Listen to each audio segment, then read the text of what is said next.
Hey guys, Woody here. Welcome to my 300th Instagram post. And yes, that might not be a big deal for some, but it's a big deal for me. So I found myself wondering what I could do for this occasion, and my lovely fiance, represented here by Knockout, Hi. suggested that I do a toy review, and I thought it was a good idea. I just had to determine which toy I wanted to review. Now around the same time, about a month ago actually, another milestone was reached, for I got my first and possibly last SH MonsterArts figure. And with that, I decided that it would be my first toy review. So here is the SH MonsterArts Godzilla King of the Monsters Godzilla 2019 figure. Now a little background, as I said, this was my first SH MonsterArts figure. I had a lot to determine on what Godzilla I wanted from this line, because there have been many. And when I saw the designs of him for the new movie, how it was a perfect blend of the old Godzilla with the new Godzilla, to me, I had to get this version of him. And so, I did. Now how we're going to do this is we're first going to take a look at the packaging, then his accessories, and then we'll take a detailed look at the king himself. So let's get started. So here we have the packaging, and I gotta say, I love what they did for it. It just looks so cool to me. Well, let's get in close for some of the details. You got Godzilla right there front and center, as he should be. You also have the MonsterVerse logo, as well as Godzilla, King of the Monsters. And then as you go lower, you get Godzilla 2019, you get a Tamashii Nations quality sticker, as well as the Tamashii Nations and Bandai logos.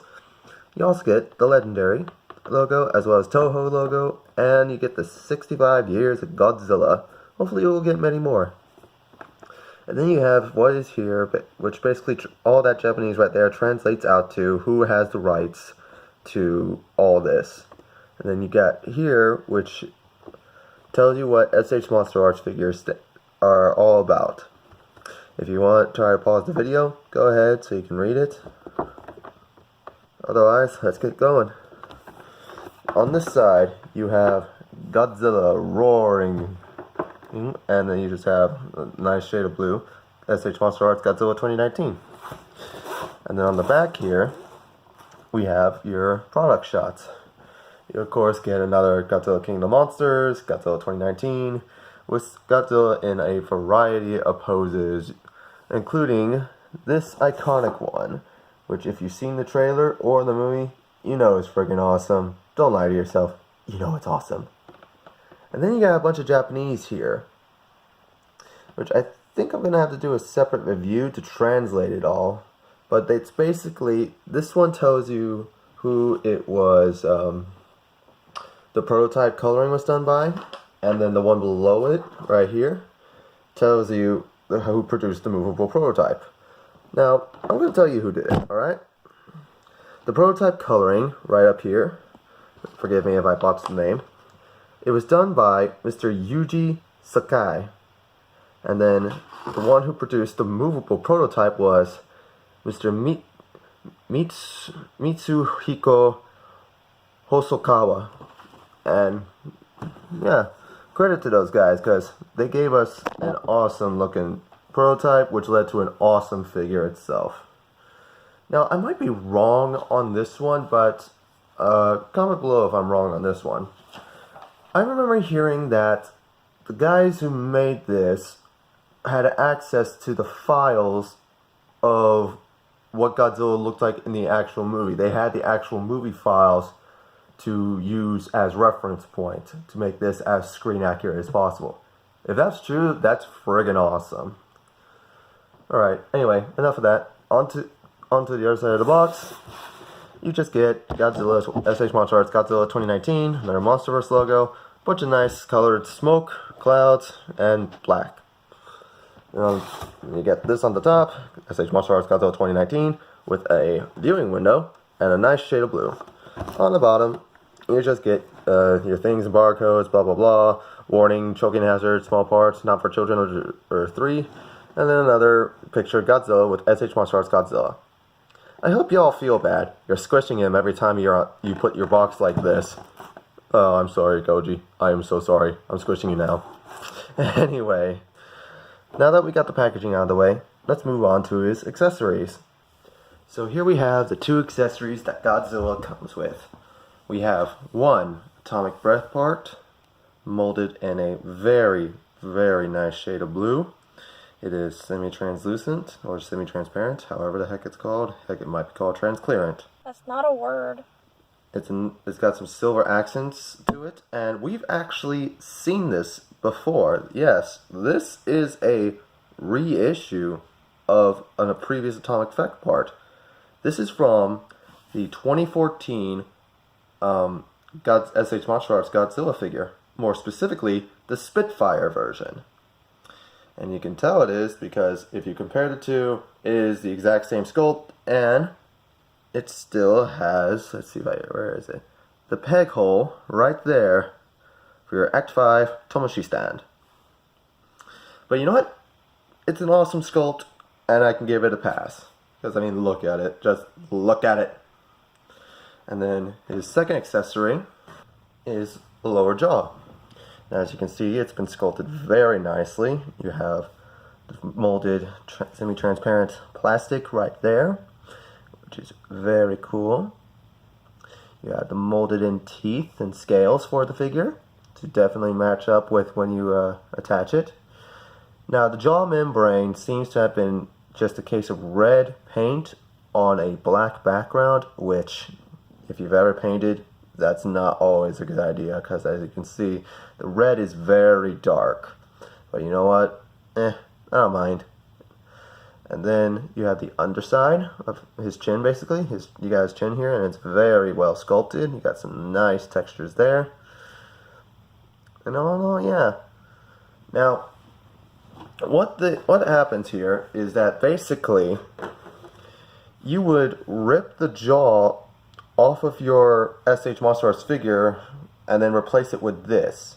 However, due to this being my first ever SH MonsterArts figure, I am terrified to do that.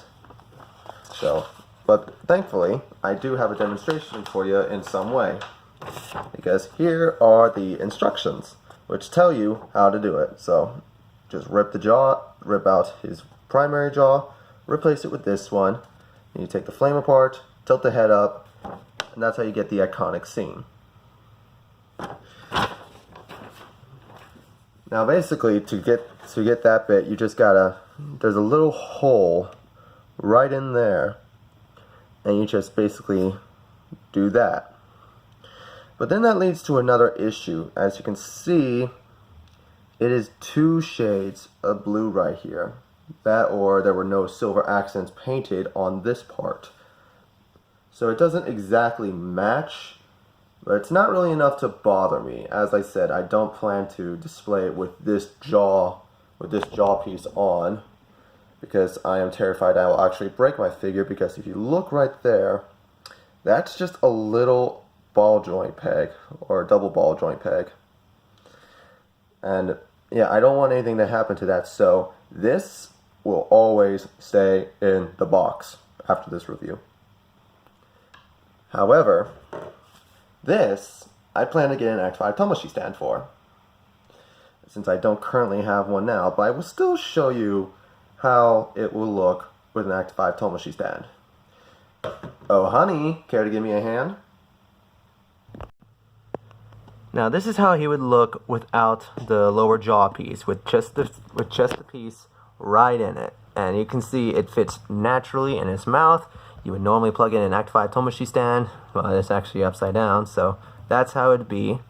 As you can see, my fiance is holding it up, but it still looks friggin' amazing. I hope to get an Act 5 Tomoshi stand soon, so that way I can display the king with his fire breath, because this just looks awesome. So I think I've kept you waiting long enough. Let's cut to the main figure.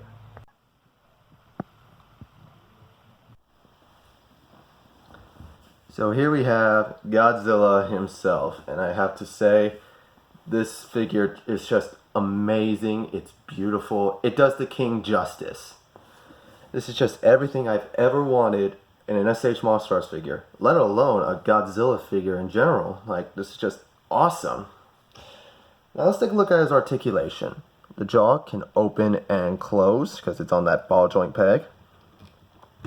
He also has a sculpted in tongue, which I think my camera's picking it up enough right there.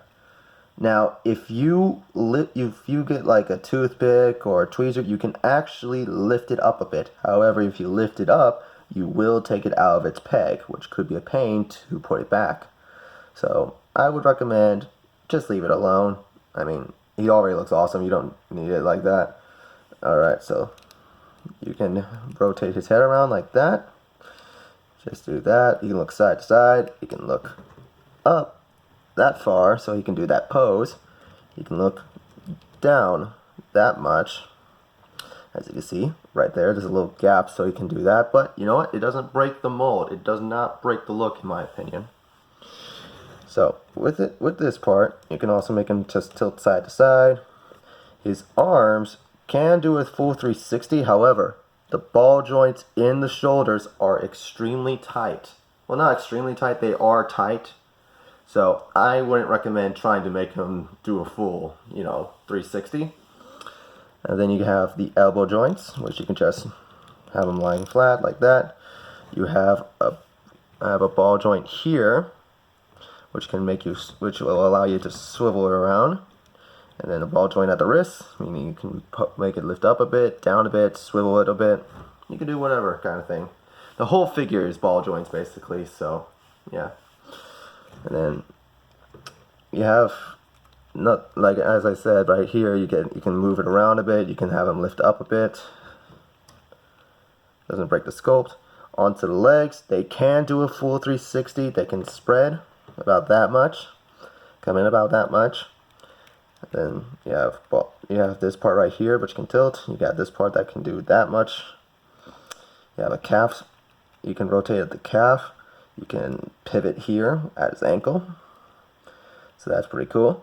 And then you have his tail, which it is pretty posable. However, I would recommend extreme caution with this tail, because this tail stopped me from doing an unboxing video. Because what happened was, right here where this tail meets the ball joint for the body was off. It was unplugged when I opened it out of the box.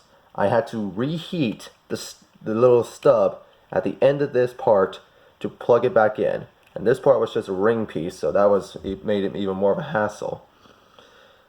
So I would be very careful with that.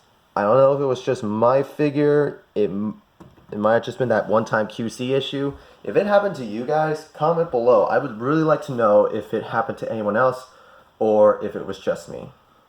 But still, I would advise you be careful, but you can still get this tail in a few nice looking curves kind of thing. Like you could do that.